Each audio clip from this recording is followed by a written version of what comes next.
Magandang araw sa inyong lahat. Ngayon ay tatalakayin natin ang mga batayang kaalaman sa pagsulat bilang bahagi ng ating pag-aaral sa asignaturang Filipino sa Piling Larang Academic. Kahulugan at kalikasan ng pagsulat.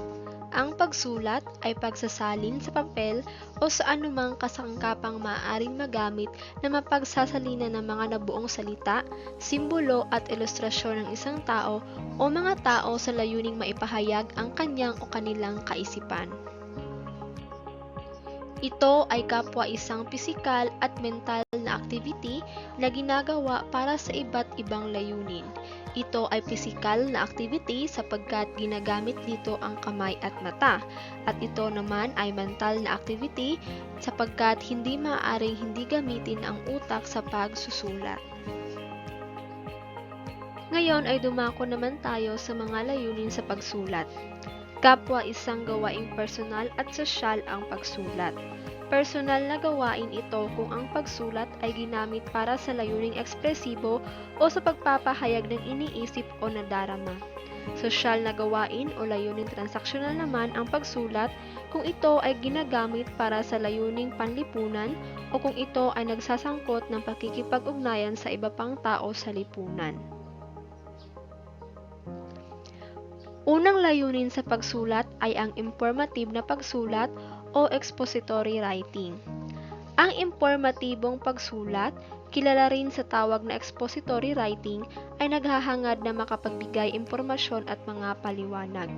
Ang mismong focus nito ay ang mismong paksang tinatalakay sa teksto.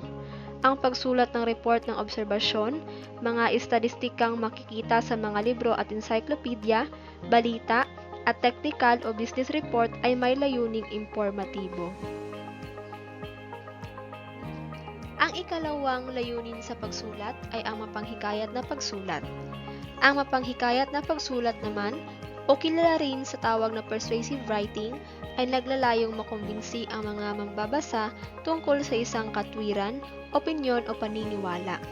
Ang pangunahing focus nito ay ang mambabasa na nais maimpluwensyahan ng isang author nito. Ang pagsulat ng mga proposal at konseptong papel ay may layuning ganito.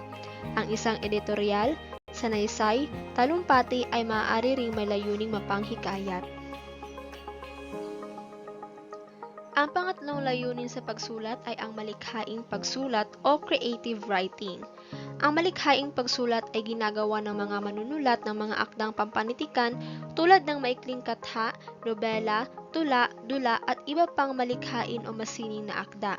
Kadalasan, ang pangunahing layunin ng author dito ay pagpapahayag lamang ng kathang isip, imahinasyon, ideya, damdamin o kombinasyon ng mga ito. Sa pagsusulat ay meron tayong mga hakbang na dapat isaalang-alang. Ngunit bago natin talakayin iyon, ay pagtuunan muna natin ng pansin ang ilang mga batayang tanong na mahalagang masagot para sa paghahanda ng isang sulatin. Una, ano ang paksa ng tekstong aking isusulat? Ano ang aking layunin sa pagsulat nito? Saan at paano ako makakakuha ng sapat na datos kaugnay ng aking paksa? Paano ko ilalahad ang mga datos na aking nakalap upang higit na makahulugan ang aking paksa? Sino ang babasa ng aking teksto? Para kanino ito? Paano ko maibabahagi sa aking mambabasa ang nalalaman ko sa aking paksa? Ilang oras ang aking gugugulin sa pagsusulat? Kailan ko ito dapat ipasa? Paano ko pa madidevelop o mapagbubuti ang aking teksto? Ano-ano ang mga dapat ko pang gawin para sa layuning ito? Mahalagang masagot ng isang manunulat ang mga tanong na ito bago siya magsimulang sumulat. Makatutulong ito upang paghandaan ang mga posibleng suliranin na magaganap sa proseso ng pagsulat at kung paano magagawa ng solusyon ang mga ito. Ang proseso ng pagsulat ay hindi lamang komplikado. Nag-iiba-iba rin ito depende sa manunulat. Magkagayunman, mabubuod ito sa tatlong pangunahing hakbang. Ngunit dapat tandaan na sa bawat kasunod na hakbang ay maaaring mga sabhakbang na nakapaloob. Una ay ang pre-writing. Sa hakbang na ito, nagaganap ang paghahanda sa pagsulat. Ginagawa rito ang pagpili ng paksang isusulat at ang pangangalap ng mga datos o impormasyong kailangan sa pagsulat. Ang pagpili ng tono at perspektibong gagamitin ay nagaganap din sa hakbang na ito. Pangalawa ay ang actual writing. Ito ang ikalawang hakbang sa pagsulat. Dito isinasagawa ang aktwal na pagsulat. Nakapaloob dito ang pagsulat ng burador o draft. Ano nga ba ang burador o draft? Ang burador o draft sa wikang Ingles ay ang panimulang sinulat mo ukol sa isang paksa.